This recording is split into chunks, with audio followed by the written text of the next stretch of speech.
পৃথিবীতে দুইটা জায়গা আমরা জানি হাতের স্পর্শ লাগে না। একটা হচ্ছে মায়ের জরায়ু, যেখানে সন্তান থাকে, আর একটা লৌহে মাহফুজ, যেখানে কোরআন ছিল। কথা বলেন না কেন? এখানে হাতের স্পর্শ আছে। বাবার স্ফলিঙ্গ দিয়ে দ্রুত গতিতে পানিটা বের হয়ে যাবার পর 20 লক্ষের উপরে এখানে সন্তান তৈরি হওয়ার ক্ষমতা থাকে এক ফোঁটা বীর্যের ভেতরে। বিজ্ঞান জানিয়েছে এটা বাবার স্ফলিঙ্গ দিয়ে লজ্জা স্থান দিয়ে বের হওয়ার সঙ্গে সঙ্গে এটা মায়ের জরায়ুতে যাওয়ার আগে যে রাস্তাটা, সবগুলো যেতে থাকে মায়ের ওই জায়গাতে। যেতে যেতে অনেকে জরায়ুর দেওয়ালের সাথে ধাক্কা লেগে পড়ে যায়। 20 লক্ষের ভেতরে হামজা শুধু একা ওই জায়গায় গেছে, বাকি 19,99,999টা শেষ। কেউ ওই জায়গা পর্যন্ত যেতে পারেনি। আল্লাহ দয়া করে ওখানে আমাকে পাশ করিয়ে জিতিয়ে দিয়েছেন। ওখানে যাবার পরে শুধু শেষ করেননি, 40 দিনে পরিবর্ধন করেছে। সুম্মা খালাকনান নুতফাতা আলাকাতান ফাখালাকনাল আলাকাতা মুদগাতান ফাখালাকনাল মুদগাতা ইযামান ফাকাসাওনাল ইযামা লাহমা সুম্মা আনশাআনাহু খালকান আখার ফাতাবারাকাল্লাহু আহসানুল খালিকিন। আল্লাহ পাক বলেন বীর্যটা ওখানে যাবার 40 দিনের পরে আমি জমাট বাঁধা রক্ত বানাই। কি বানাই? 40 দিন পরে ওটা আলাক বানাই, এরপরে মদগা বানাই। 40 দিন এভাবে করতে করতে 6 মাসের ভেতরে পূর্ণাঙ্গ রূপ দিয়ে দেই। চামড়া দিয়ে, গোশত দিয়ে, চর্বি দিয়ে আমি এগুলো ঢেকে ফেলি। বিজ্ঞান এখন পরীক্ষা করে দেখছে বাবার এই যে না পাক পানিটা, যেটা দুনিয়ার কোনো জায়গায় দাম নেই, মর্যাদা নেই, কেউ ফিরিয়ে দিলেও নেবে না। নেবে? শরীর থেকে বের হওয়ার সঙ্গে সঙ্গে গোসল ফরজ হয়ে যায়। এমন একটা নাপাক জিনিস দিয়ে আমার আল্লাহ কুদরতি ভাবে মায়ের জরায়ুর ওই জায়গাতে 4টা জিনিস তৈরি করে: চুল, রগ, হাড় আর পর্দা।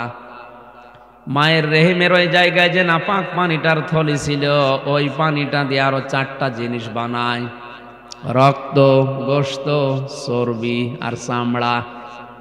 4-8টা জিনিস যখন এক হয়ে যায়, মহান আল্লাহ তখন নিজের রব নামের কারণে 5টা জিনিস বান্দাকে দান করে।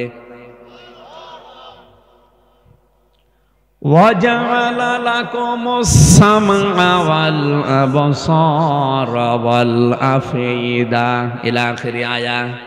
সূরা নাহাল 14 নম্বর পারার 14 নম্বর পৃষ্ঠার 14 নম্বর লাইনের 78 নম্বর আয়াতের মাঝের অংশে আছে। যত তাফসীর আছে আধুনিক গুলো দেখবেন এখানে আছে। আল্লাহ বলেন আমি শ্রবণ শক্তি, দর্শন শক্তি, বাক শক্তি, আকেল শক্তি আর গ্রাণ শক্তি, এই 5টা আমি নিজের থেকে দেই। বিজ্ঞান এখন দেখতে পাচ্ছে 1500 বছর পর যে মানুষ বানাতে আসলে 13টা উপাদান লাগে। মার বাবা মিলে 4-4-8টা, মহান আল্লাহ দিয়েছেন 5টা। 8-5 কত? 8-5 13টা জিনিস এক হয়ে যাওয়ার পরে তখন ক্ষুধার উদ্রেক হয়, ক্ষুধা লাগে মানুষের। বাইরের থেকে কোনো খাবার পাঠানোর পদ্ধতি নেই। এই জন্য আল্লাহ মায়ের মাসিক অসুখ বন্ধ করে নাভির সাথে সন্তানের লাভের তার জুড়ে দেয়। এই খাবারটা আল্লাহ পৌঁছায় ওখানে। 10 মাস 10 দিনের পরে বা এর আগে যখন বের করতে চান, আল্লাহু আখরাজাকুম মিন বুতুনি উম্মাহাতিকুম লা তা'লামুনা শাইআ। বাচ্চার আকারে আস্তে করে আমি আল্লাহ দুনিয়াতে ওকে বের করে আনি, যখন ওর কিছুই করার ছিল না, শুধু কান্না ছাড়া। দুনিয়াতে আসার পরে একটা আওয়াজ প্রথমে মানুষ দেয়, ওয়া। কি বলে? ওয়া। ওয়া মানে বাসা। ওয়া মানে কি? দুনিয়াতে আসার পরে দুইটা কারণে ওয়াও বলে মানুষ চিৎকার করে। এক নম্বরে শয়তান গোতা দেয়, দুই নম্বরে দুনিয়ার একটা আলাদা জায়গায় আসে। মায়ের পেটের ভেতরে একটা আলাদা পরিবেশে পৃথিবীতে ছিল, দুনিয়ায় আর এক দুনিয়াতে আর একটা জায়গায় এসে এই পরিবেশে তখন ওয়াও বলে বলে আল্লাহ তুমি আমাকে বাঁচাও। আমরা মনে করে কাঁদতেছি। এই যে একেবারে বীর্য থেকে শুরু করে নিয়ে আসা পর্যন্ত কোন হাতের স্পর্শের জায়গাতে নেই। এই জায়গাটার আরবি নাম করারিম মাকিন। কি নাম? সুরক্ষিত জায়গা। আর একটা জায়গা আছে যে জায়গার নাম লাউহে মাহফুজ। আল্লাহ বলেন কোরআনে কারীম ওই জায়গায় ছিল লা ইয়ামাসসুহু ইল্লাল মুতাহহারুন, পবিত্র নিষ্পাপ। মুতাহহারুনের অর্থ দুইটা, পবিত্র নিষ্পাপ। ফেরেশতারা একদিকে পবিত্র আর একদিকে নিষ্পাপ, এই দুইটা চরিত্রের অধিকারী এ ফেরেশতারা আমার কোরআন স্পর্শ করে, অন্য কেউ স্পর্শ করতে পারে না। আপনি বলেন তো এই যে কথাগুলো বলা হচ্ছে এ কোরআন কি এইটা? না। লা ইয়ামাসসুহু, এই যে হোর মারজা ইঙ্গিত কোন দিকে? ওই মাকিনের দিকে। ফি কিতাবিম মাকনুন, যেখানে হাতের স্পর্শ লাগে না। এ কোরআনে তো হাতের স্পর্শ লাগছে না? লাগছে না? যে কোরআনে কারিমে হাতের স্পর্শ লাগে না ওই জায়গার নাম কি? আরো জোরে বলেন। হাই মুতাহহারুন নিয়ে যদিও আলেমদের ভেতরে কিছু মতভেদ আছে, কিন্তু ফাইনাল সিদ্ধান্ত এই, আপনি যদি বড় নাপাকিতে নাপাকি না হয় আপনার শরীর, তাহলে ঈমান যদি আপনার ভেতরে এসে থাকে, আমি আবার বলছি মাসলাটা, যদি আপনার শরীরের কোনো বড় নাপাকি না থাকে, যেমন স্বপ্নদোষ হয়েছে, স্বামী স্ত্রীর মিলন হয়েছে, এরকম বড় কোনো নাপাকি যদি না থাকে, তাহলে কোরআন শরীফ আপনি ধরতে পারবেন। এটা আরবি তো আরবি আছে, এটা বাদ দিয়ে তাফসির লেখা আছে, ব্যাখ্যা করা আছে, বিশ্লেষণ তাফসির বিশাল আকারে। যে ভাষায় থাক, আমি কোরআন থেকে কোনো জ্ঞান নিতে চাই, আমার ওযু নেই, আমি ধরতে পারবো না, বিষয়টা এমন না। কথা বুঝতেছেন? এই সূক্ষ্ম একটা কথা আমাদের সমাজে ছড়িয়ে দিয়ে মানুষকে কোরআন থেকে দূরে রাখার একটা পায়তারা, এটা ইহুদি খ্রিস্টানরা বানিয়েছে। আমি আবার বলছি, যদি বড় নাপাকি থাকে আপনার শরীরে, তাহলে আরবি টু আরবি যেটা ওটা আপনি ধরবেন না। তাছাড়া বাংলায় মনে করেন ইংরেজিতে, আরবিতে, ফার্সিতে ব্যাখ্যা করা আছে, বিশ্লেষণ দেওয়া আছে, তাফসির করা আছে, আপনি ধরতে পারবেন না। তো আপনি জ্ঞান নেবেন কোন জায়গা থেকে? আর একটা মানুষের তো 24 ঘন্টার সব সময় পবিত্র হয়ে ওযু করে থাকাও সম্ভব না। এখান থেকে যারা মাসলা নিয়েছে যে ওযু ছাড়া কোরআন ধরা যাবে না, না, এই মাসলাটা ঠিক হয়নি। কিছু কিছু আলেমের মন্তব্যে মাসলাটা ঠিক হয়নি। তাহলে কোরআন থেকে মানুষকে শুধু গাজীপুরে না, সারা দেশে যেটা ছড়ানো, বিশেষ করে ভারতে আরো বেশি, যে কোরআন শরীফ ধরা যাবে না, এটা আলেমদের কাজ, আমার দরকার নেই। এগুলো ছড়িয়ে ছড়িয়ে শিরিক বেদাত গুলো বাড়ছে। জেলখানায় 3টা বছর যেহেতু এক ঘরের ভেতরে ছিলাম, আমার 170 বারের উপরে শুধু বাংলা আরবিতে শেষ করেছি।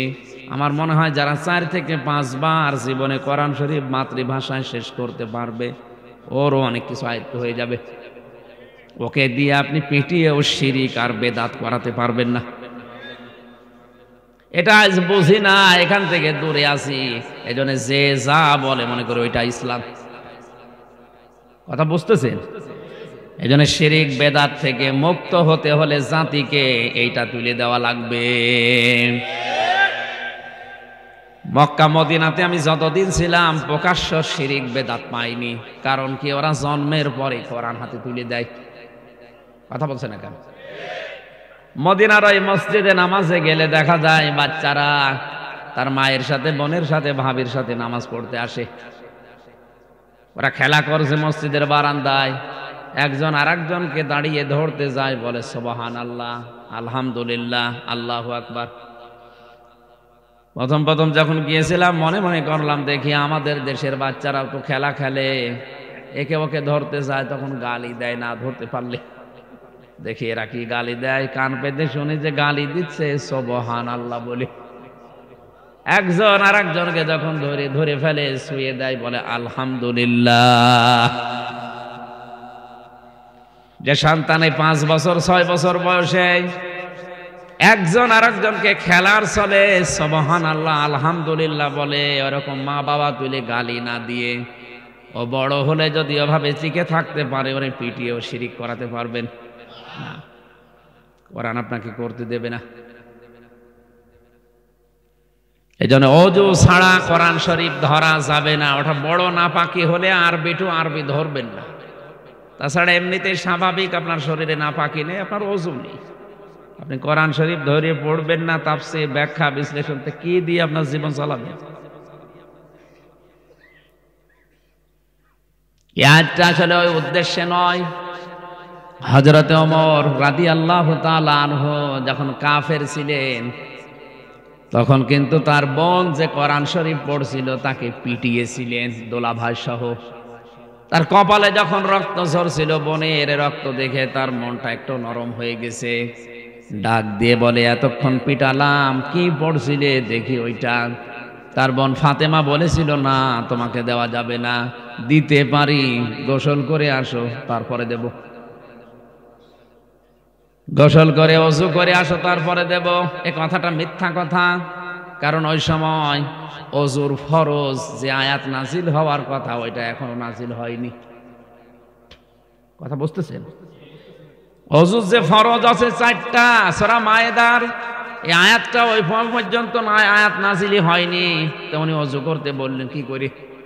আর হযরতে ওমরকে যদি বলে ওযু করে আসেন, গোসল করে আসেন, উনি তো কাফের, উনি ওযুর ফরজ কয়টা, গোসলের ফরজ কয়টা উনি জানে। আর কাফেররা ওযু করলে গোসল করলেও পবিত্র হয় না যতক্ষণ ঈমান না আনে। তাহলে কথাগুলো কারা ছড়িয়েছে দলিল দিয়ে আমি তো বুঝি না, মিলছে না তো বাস্তবে। বলেন কয়টা বললাম? উনি ওযু করা গোসল করা বোঝে ওই সময়, ওর ফরজ উনি জানেন, আর ওযুর আয়াত সময় নাজিল হয়নি। তাহলে এটা ডাহা মিথ্যা কথা। এই কথা বলেন না কেন? 2 নম্বরে উনি গোসল করতে বললেন, গোসল করার ফরজ কি কোন কাফের জানার কথা? আর গোসল করার ফরজ জানলই বা গোসল করলেও কাফের পবিত্র হয় না যতক্ষণ ঈমান না আনে। এই যে যতক্ষণ ঈমান না আনে ততক্ষণ পবিত্র হয় না, এটা আমি বানালাম। সূরা তাওবাতে আছে, ইয়া আইয়ুহাল্লাযীনা আমানু ইন্নামাল মুশরিকুনা নাজাসুন। হে ঈমানদারেরা, ভালোভাবে শুনে রাখো, মুশরিকরা অপবিত্র। কি তারা কি? তাহলে এর সাথে যদি এই দলিল মিলিয়ে কেউ কোরআন থেকে দূরে রাখার জন্য চেষ্টা চালায়, বুঝতে হবে এর ভেতরে দুর্বিসন্ধি আছে। হযরতে আলী থেকে বর্ণিত, বিশ্বনবী মুহাম্মদুর রাসূলুল্লাহ টয়লেট থেকে আসলেন, পায়খানা পেশাবখানা থেকে আসার পরে তিনি গোশত খাচ্ছিলেন, সাহাবীরা তিনিও নিলেন। হযরতে আলী বলেন, হে নবী, আমি কি ওযুর পানি এনে দেব? নবীজি বললেন, দেখো, শুধুমাত্র নামাজ আদায় করা ছাড়া পৃথিবীর কোনো কাজের আগে ওযু করা লাগবে, এই মর্মে আমাকে কোনো নির্দেশ দেওয়া হয়নি। সেই গাছের ভেতরে হয়তো গোশত খাওয়াও থাকতে পারে, কোরআন পড়া থাকতে পারে। কথা বুঝতেছেন? আমাকে শুধু নির্দেশ দেওয়া হয়েছে ওযু করার জন্য, কোন কাজের আগে? নামাজের আগে। এই যে হাদিসগুলো, এই যে ঐতিহাসিক ঘটনাগুলো, এই যে বাস্তব ব্যাখ্যা, এর সাথে তো একটাও মিলছে না। নবী যদি ওই সময় বলতেন, ঠিক আছে আমি গোশত খাবো, তুমি ওযুর পানি নিয়ে আসো। আসলে পড়াশোনা যদি আমরা গভীরভাবে করতাম, তাহলে বাস্তবে এই দুর্বিসন্ধিগুলো আমরা ধরে ফেলতাম। এগুলো কোরআন থেকে মানুষদেরকে দূরে সরানোর একটা পায় তারা। ওরা জানে মুসলমানকে যত কোরআন থেকে দূরে সরিয়ে রাখতে পারবো, আমাদের নিয়ম নীতিগুলো তখন ওদেরকে গিলাতে পারবো। এই জন্যে শরীফ থেকে শরীফা নামে যে চ্যাপ্টারটা আমাদের 7-এর বইতে দিয়েছে, এটা আমরা অনেকেই কোরআন না জানার কারণে মেনে নিচ্ছি। এটা যে কত বড় সূক্ষ্ম ষড়যন্ত্র আপনি এখনো টের পাননি। আমি 1 মিনিটের ভেতরে ষড়যন্ত্রটা ফাঁস করছি, ভালো করে লক্ষ্য করবেন। শরীফ একটা লোক বিকালবেলা বলছে আমি শরীফা, এতটুকু হলেও আমার অসুবিধা নেই, কিন্তু লোকটা শরীফ থেকে বেকালে শরীফা নিজে নিজেই হয়ে গেল মনে করেন। ও যদি দাবি করার পরে এটা রাষ্ট্রীয়ভাবে কায়েম করে দিতে পারে, ও কিন্তু বিকালে বলবে আমি মহিলা হোস্টেলে সিট চাই। ও তো এখন শরীফ না, শরীফা। মহিলা হোস্টেলে সিট নেবে, যে হোস্টেলে আপনার মেয়ে আছে, আপনার বোন আছে, আপনার ফুফু আছে। এই কথা বলছে না কেন? ও যত ওই শরীফা শরীফা চিল্লাক, ও মাল কি? ওর তো সব কিছু শরীফ। ও যদি আপনার বোনের কাছে এখন থাকে, আপনার মেয়ের কাছে থাকে মহিলা হোস্টেলে, আপনার ফুফুর কাছে থাকে, যে সন্তানগুলো এখন আসবে এগুলো কি কোন দিকে নিয়ে যাচ্ছে আপনি টের পাচ্ছেন? আপনি আবেগে চিল্লাচ্ছেন না, ওনারা কি না বুঝে দিয়েছে? না বুঝে না। এভাবে চলতে থাকলে 10 বছরের ভেতরে জারজ দিয়ে দেশ ভরে যাবে। আমি আর নিচে নামলাম না। এরপরেও যদি কেউ না বোঝার ভান করে অন্যায়কে সাপোর্ট করতে চান, ওটা আপনার ইমানের ব্যাপার। এখানে কোরআন থেকে যত দূরে থাকবেন, আল্লাহর কসম আপনি শিরিক আর বেদাত থেকে বাঁচতে পারবেন না। আর কেউ যদি শিরিক বেদাত করে করে মারা যায়, হাউজে কাউসারের পানি থেকে 2টা শ্রেণীর মানুষকে আল্লাহ বঞ্চিত করবেন। কয়টা? হাউজে কাউসারের পানি দেবেন না 2 শ্রেণীর মানুষকে। 1 নম্বরে দুনিয়ায় যারা বেদাত করে, 2 নম্বরে যারা জালেম শাসকের তোষামদি করে। এ দেশে নেই, এইটা এখন বেশি চলছে। আল্লাহ আমাদের হেফাজত করেন, বলেন আমিন। দরুদ আর সালাম পড়ছে আমাদের নবী মুহাম্মদুর রাসূলুল্লাহ সাল্লাল্লাহু আলাইহি ওয়াসাল্লামের। আমার মনে হয় যে আয়াতটা পড়েছিলাম, যেটা সম্মানিত কোরআন সংরক্ষিত করা আছে সুরক্ষিত স্থানে, পবিত্র নিষ্পাপ ফেরেশতারা ছাড়া কেউ স্পর্শ করে না। এই আয়াতের ব্যাখ্যাটা আমাদের এই কোরআনের জন্য না। এটা কোন কোরআন? বলেন বলেন। হ্যাঁ, আলেমদের মতভেদ আছে, সেটা আলাদা, কিন্তু বাস্তবে এইটাই। আমরা যেগুলো দেখলাম এখন, এরা সূক্ষ্ম ষড়যন্ত্র করে আমাদেরকে কোরআন থেকে দূরে রাখার একটা পায়তারা। এর সাথে মিলিয়ে অনেকে সুর তোলে যে আমি জানি না তাই মানি না। আপনি জানেন না কেন? কেউ কি দুনিয়ায় পেট থেকে জেনে আসে? সবাইকে জানা লাগে। এই জন্য তো প্রথম ফরজ ইকরা, যে জানো, পড়ো। প্রথম ফরজ কি? নামাজ পড়ো, রোজা রাখো, কি পড়ো। ইকরা মানে পড়ো, ইকরা মানে বোঝো, ইকরা মানে জানো। 99টা অর্থ আছে ইকরা। আপনি বললেন আমি জানি না তাই মানি না, আপনি পার পাবেন না। কিছু মানুষ বলছে আমি জানার নাম ইসলাম না, মানার নাম ইসলাম। এটা আর এক শয়তানি। আপনি যদি নাই জানেন কি মানবেন? জানা এবং মানা 2টাই ফরজ। কেউ যদি ইসলামের কোনো বিধান জানে কিন্তু মানে না, তার একটা গুনাহ হবে। কয়টা? কারণ জানার ফরজ তার আদায় হয়ে গেছে, মানার ফরজ আদায় হয়নি, এই জন্য গুনাহ হবে কয়টা? আরো জোরে। কিন্তু আপনি জানেনও না, মানেনও না, পার পেয়ে যাবেন কখনো না। আপনি জানেন না, এটা আপনার অপরাধ। এটা কি? অপরাধ করলে তার জন্য কি শাস্তি? বলেন না কেন? তাহলে আপনি জানেন না, মানেন না, এ কথা বলে পার পাবেন না, আপনার শাস্তি ভোগ করা লাগবে।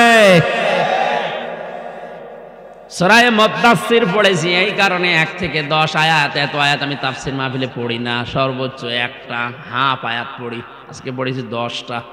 সময় একটু বেশি আছে, আর কণ্ঠ যদি সাপোর্ট করে আমি ইনশাল্লাহ চেষ্টা চালাবো। 3 বছরের ভেতরে থেকে কল কবজা সব নষ্ট হয়ে গেছে। আর এই পরশুদিন একেবারে সেই ফরিদপুর থেকে ঝিনাইদহ লাইনে আসতে এই ট্রাকের সাথে ধাক্কা লেগে গাড়ি ভেঙে একেবারে ভেতরে চলে এসেছে। আর আমি যে পেছনে ঘুমিয়েছিলাম, ওপরে যে পড়ে আমার পাটা খুবই ছেঁচা লেগে অবস্থা খুব ভালো না। কারেন্টের হিট দিয়েছি, বরফ দিয়ে 1 ঘন্টা প্রায় ধরে রেখেছিলাম। পাওয়ার আলা বড়ি খাওয়া লাগছে ব্যথার জন্যে। তারপরও মানে স্বাভাবিক না এখন। এই জন্য মনে হয় কারা ছড়িয়েছিল যে উনি হাসপাতালে যায় অবস্থা, মনে হয় আর আসবে না। না, আমার অন্তত এতটুকুই সমস্যা না, আমার এই কণ্ঠ সাপোর্ট করে। প্রতিদিন 1টা 2টা 3টা করে তো, ওই জন্য কণ্ঠটা সাপোর্ট করে না। শরীর যাই হোক, এখন আস্তে আস্তে স্বাভাবিক হচ্ছে। আর কিছুদিন গেলে ইনশাল্লাহ স্বাভাবিক হয়েও যাবে। কণ্ঠটা যেন আল্লাহ আগের অবস্থায় আবার ফিরিয়ে দেন।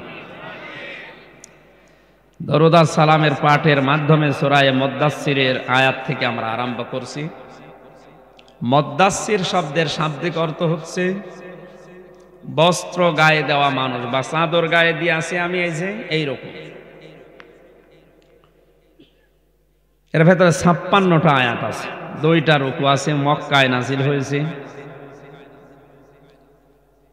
প্রথম আয়াত থেকে আমরা আরম্ভ করছি। তাফসীরুল কোরআন মাহফিল লিখে দিয়েছেন, খুব গুরুত্বপূর্ণ কিছু তথ্য আছে আয়াতের ভেতরে, আমরা বর্তমানের সাথে মিলিয়ে তাফসীর করব ইনশাআল্লাহ। জবান খুলে কোরআনের প্রথম 2টা আয়াতে আমরা পড়ছি।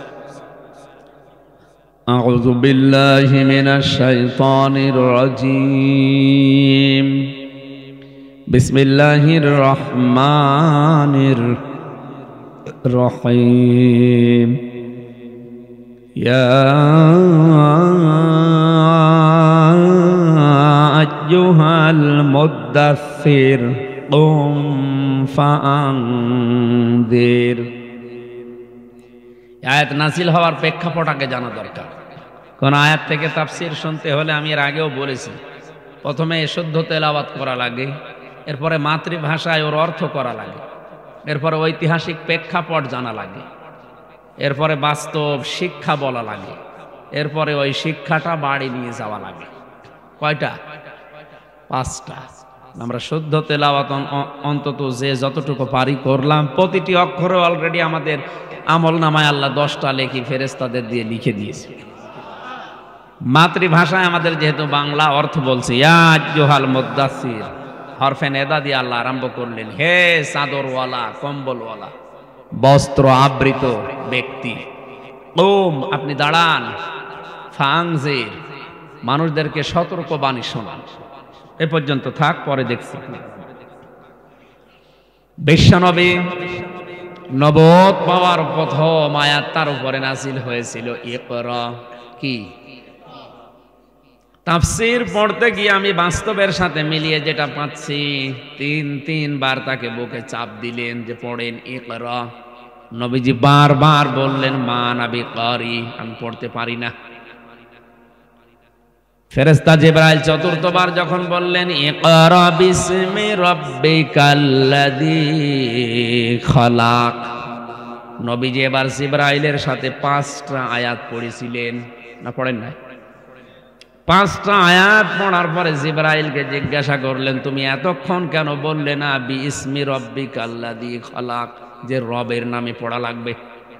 খালি বারবার বলছিলে পড়ো পড়ো, তে কি পড়বো, কার নামে পড়বো, এটা তো বলা লাগবে। এতক্ষণ যেহেতু বলো না যে রবের নামে, এজন্য আমি পড়িও নাই।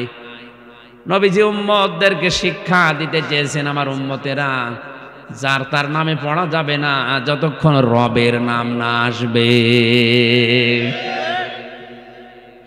ওই যে প্রথম কথা ছিল, আল্লাহ আমাদেরকে আলাক থেকে বানিয়েছেন, জমাট বাঁধা রক্ত। এই জন্য সর্বপ্রথম আল্লাহ এই শব্দ দিলেন ইকরা বিসমি রাব্বিকাল্লাযী খালাক, খালাকাল ইনসানা মিন আলাক। পড়েন আপনার ওই রবের নামে, ওই প্রভুর নামে, যে রব আপনাকে আলাক থেকে বানিয়েছে। কি থেকে? বলেন বলেন। তাহলে আয়াত দিয়ে প্রমাণ হয় আল্লাহর নাম ছাড়া মুসলমানের জন্য নবীর উম্মত দাবি করলে পড়া জায়েজ নেই। পড়া লাগবে কার নামে? এটা যদিও রেকর্ড হচ্ছে, কালকে সারা দেশে ছড়াবে। সবাইকে আমরা বাংলার 18 কোটি মানুষের পক্ষ থেকে আহ্বান জানাই, 96% মুসলমানের দেশে পড়াশোনা আরম্ভ করা লাগবে আমাদের রবের নামে।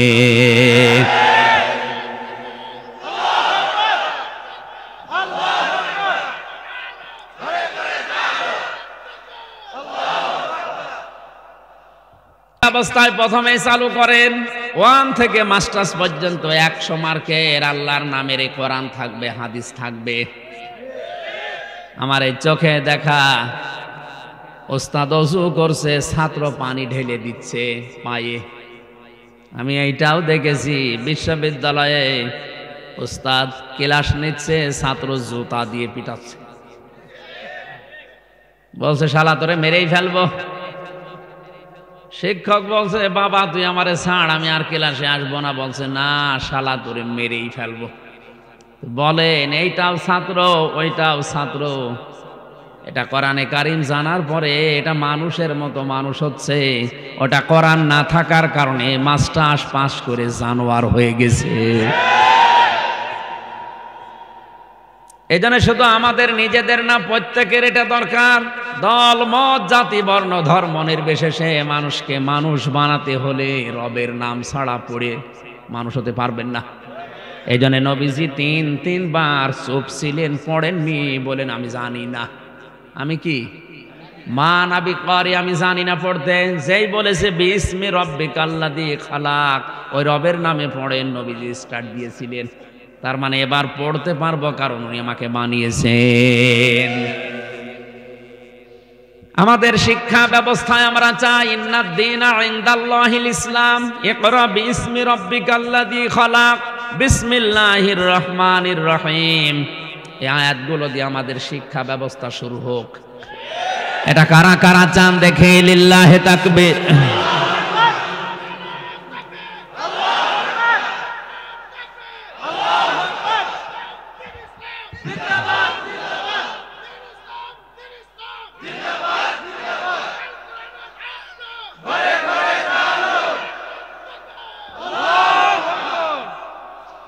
এখানে একটা কথা বলার দরকার, শুধু তাই বলছি না, খুব গুরুত্বপূর্ণ একটা বিষয়।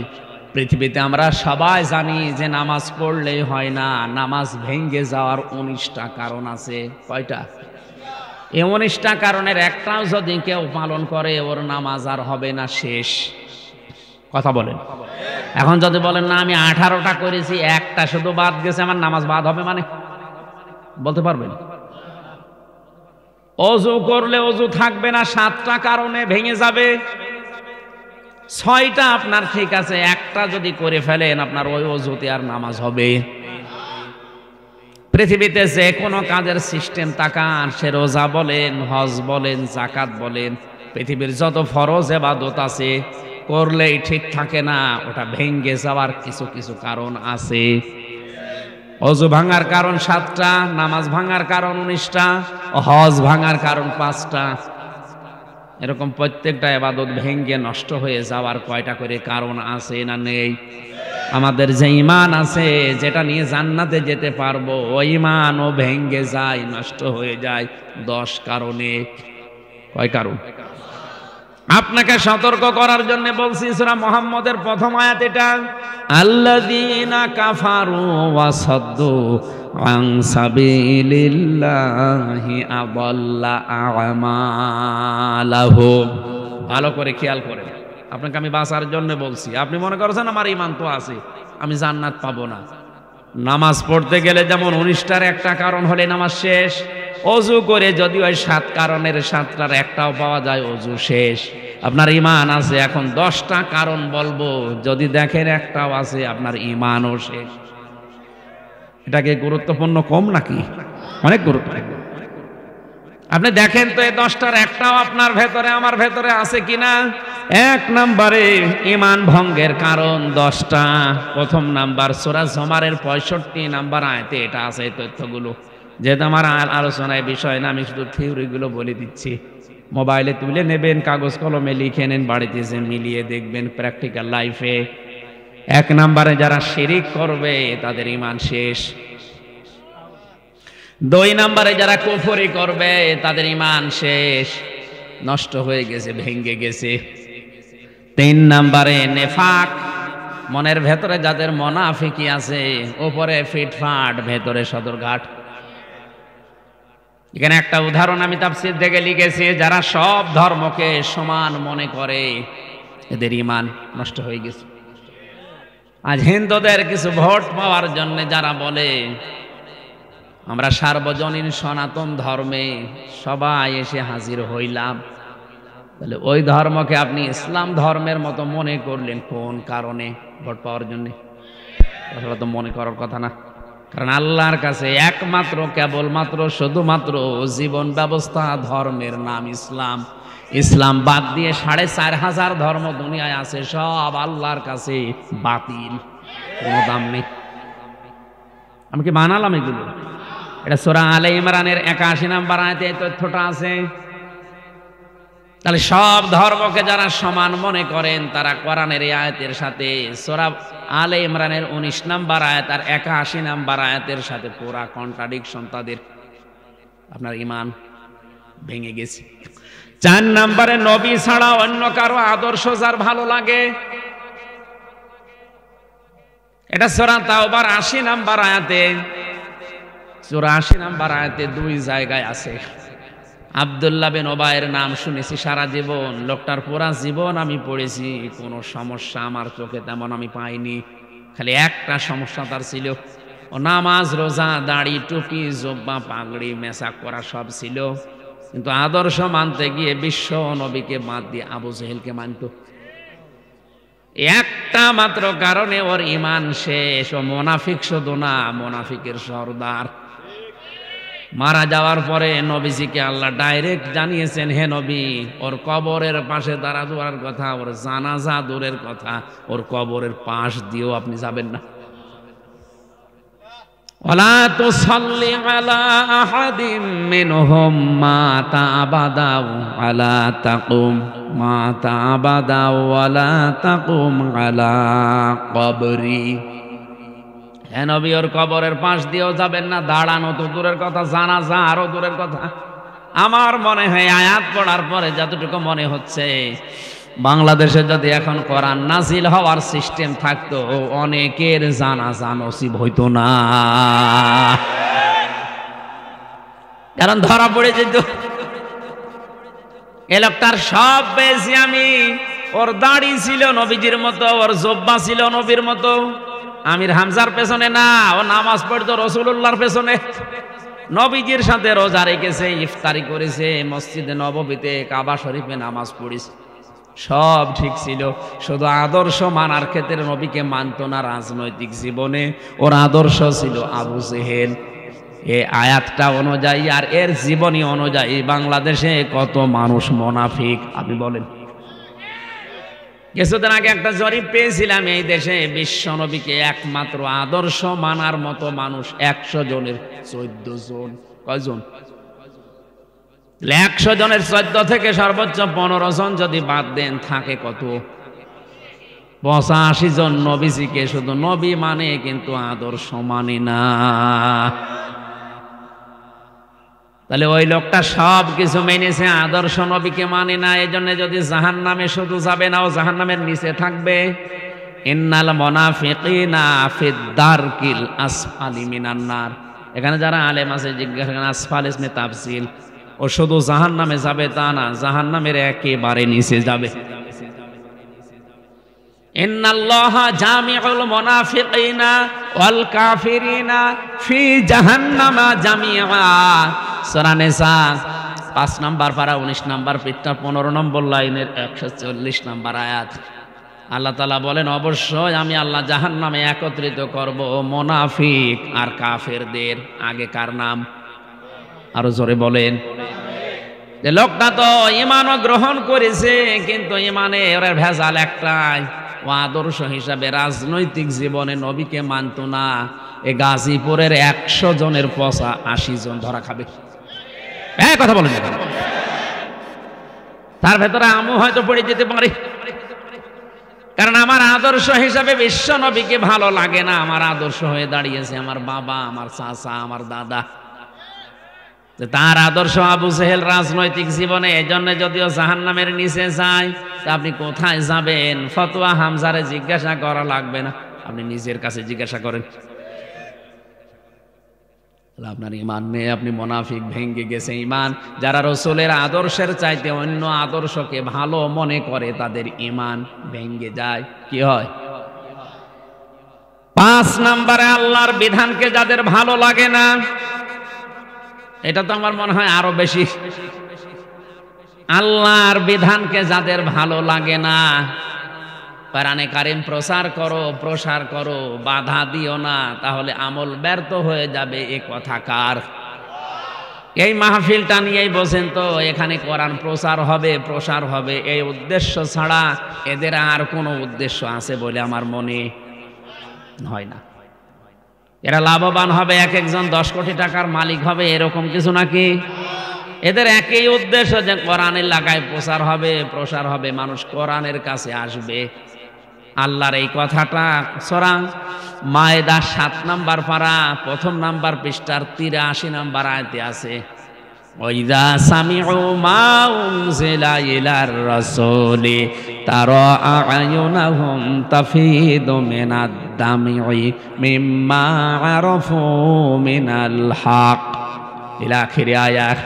হে নবী, মানুষকে যখন কোরআন শোনাবেন, দেখবেন যারা কোরআনের মর্ম মানেগুলো উপলব্ধি করার চেষ্টায় আছে, যারা বুঝতেছে আল্লাহ কি বলে, ওদের চোখের দিকে তাকিয়ে দেখবেন ওরা কাঁদতেছে।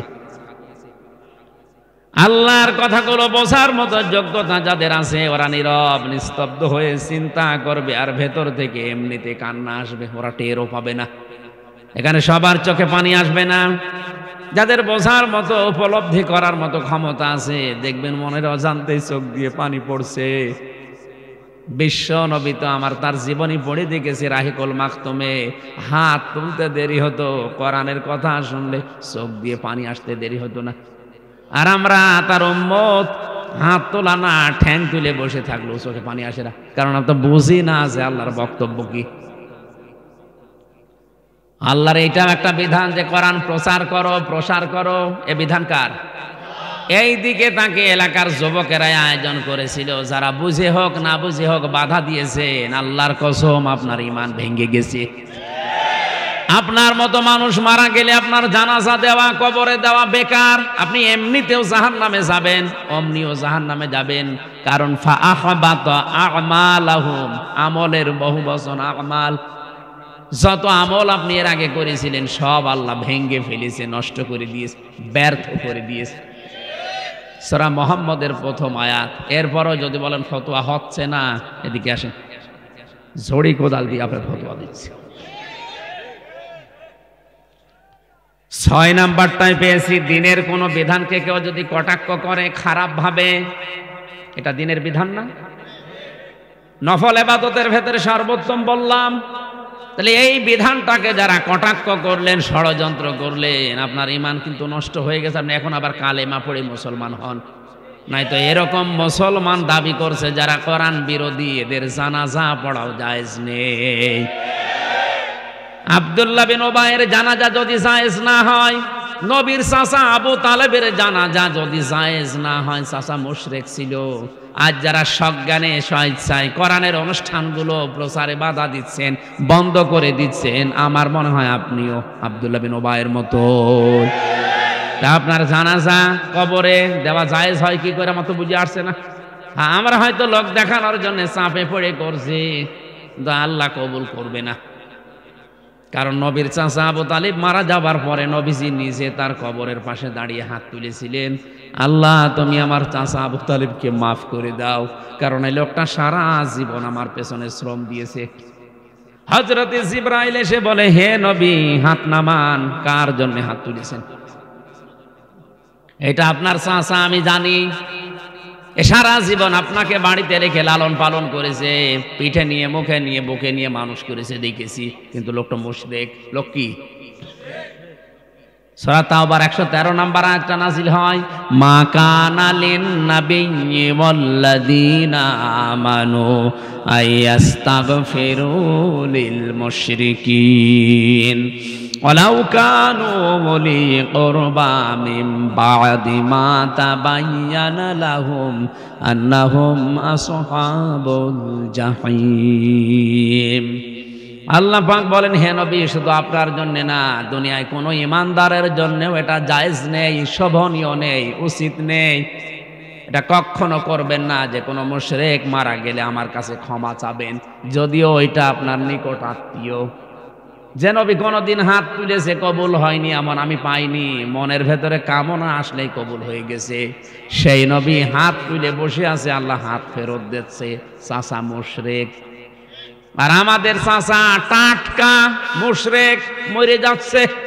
5টা 10টা গরু জবাই করে হুজুর দিয়ে দোয়া করে মনে করছে জান্নাত পেয়ে বসে আছে। জান্নাত, ও জাহান্নামও যাবে কিনা আল্লাহ জানে।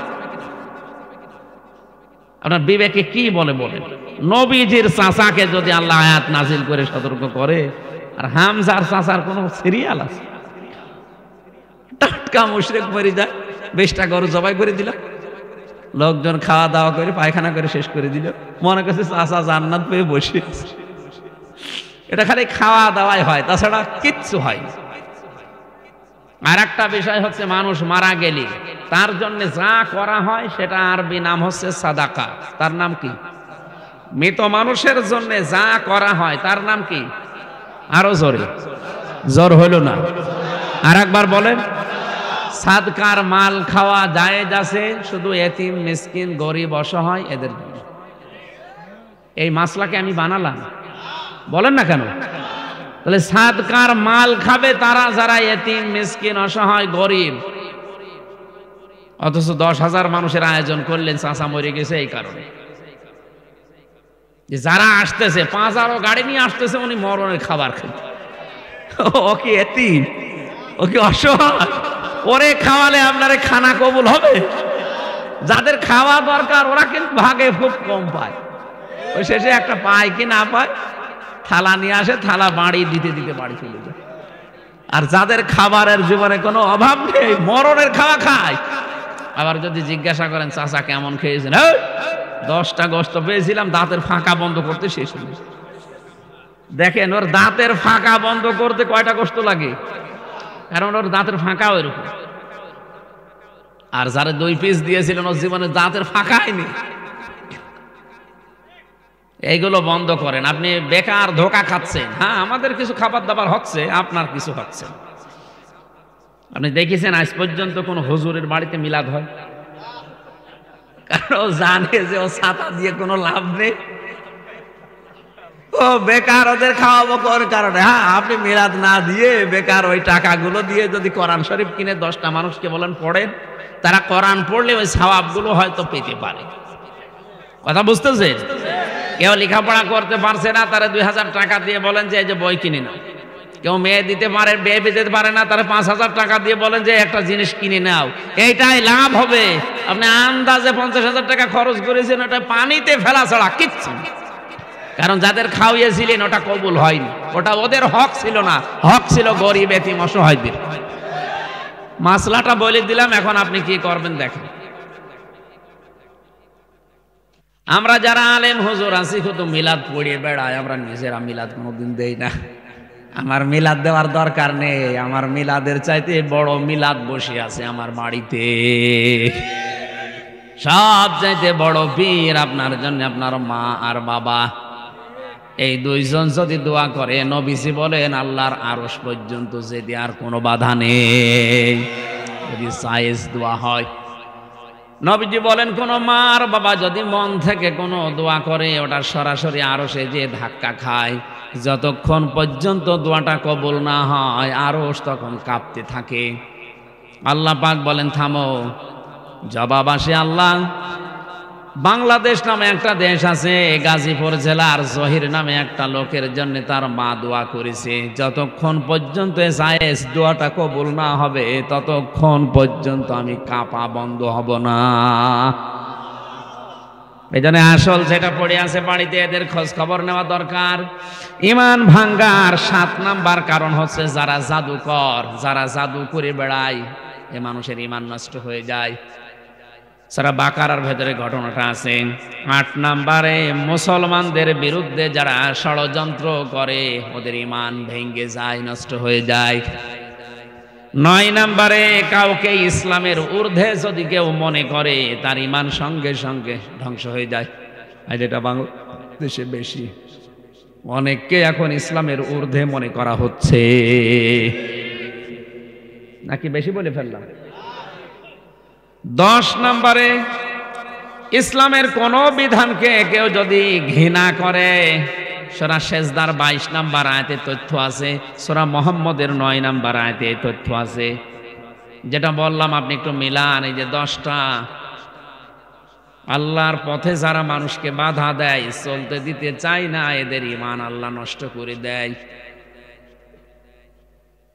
আমার তো মনে হচ্ছে 10টার ভেতরে 10টা এখন আমাদের ভেতরে অলরেডি পাওয়া যাচ্ছে। আন্দাজে ঈমানের দাবি করে বসে আছে। ফেরেশতা যখনই বললেন আপনি রবের নামে পড়েন, নবীজি পড়া আরম্ভই করেছিলেন না, একবারে 5 আয়াত পড়লেন। বাড়িতে আসলেন, আসার পথেই তিনি দেখলেন আকাশ আর জমিন বরাবর একটা ফেরেশতা। নবীজি ভয় পেয়ে পালাতে আরম্ভ করলেন। নবীজি বলেন আমি পড়েও গিয়েছিলাম, এটা তাফসিরে ইবনে কাসিরের ভেতরে আছে, আমি দৌড়াতে যে পড়েও গিয়েছিলাম। কষ্ট করে উঠে যখন বাড়িতে গেলাম, স্ত্রীকে বললাম আমাকে ঢেকে দাও। নবীজির স্ত্রী চাদর দিয়ে, কম্বল দিয়ে, কাঁথা দিয়ে, যাই বলেন ওনাকে বস্ত্র দিয়ে ঢেকে দিলেন। আল্লাহ রাব্বুল আলামিন তখন এই আয়াতটা নাযিল করলেন, ইয়া আইয়ুহাল মুদ্দাসসির, হে বস্ত্র আবৃত ব্যক্তি, হে কম্বলওয়ালা, চাদরওয়ালা, লেপ দিয়ে তোশক দিয়ে ঢেকে বসে আছেন না, আপনাকে আমি এভাবে বসে থাকার জন্য দুনিয়ায় পাঠাইনি। ওম আপনি দাঁড়ান, ফাংজির, মানুষকে সতর্কবাণী শোনান। আল্লাহর বিধানের বাইরে গেলে, আল্লাহর সাথে নাফরমানি করলে, আল্লাহর দ্বীনের বিরোধিতা করলে কি হবে, এই কথাগুলো আপনাকে প্রচার করা লাগবে। আপনি সতর্ক করেন মানুষদেরকে। আজ মানুষ মানুষের পেছনে লেগে আছে, একজন আরেকজনের পেছনে লেগে তার জীবনটা ধ্বংস করে দিচ্ছে। এই কাজগুলো আপনি বন্ধ করেন, ওঠেন, আপনার দায়িত্ব এটা।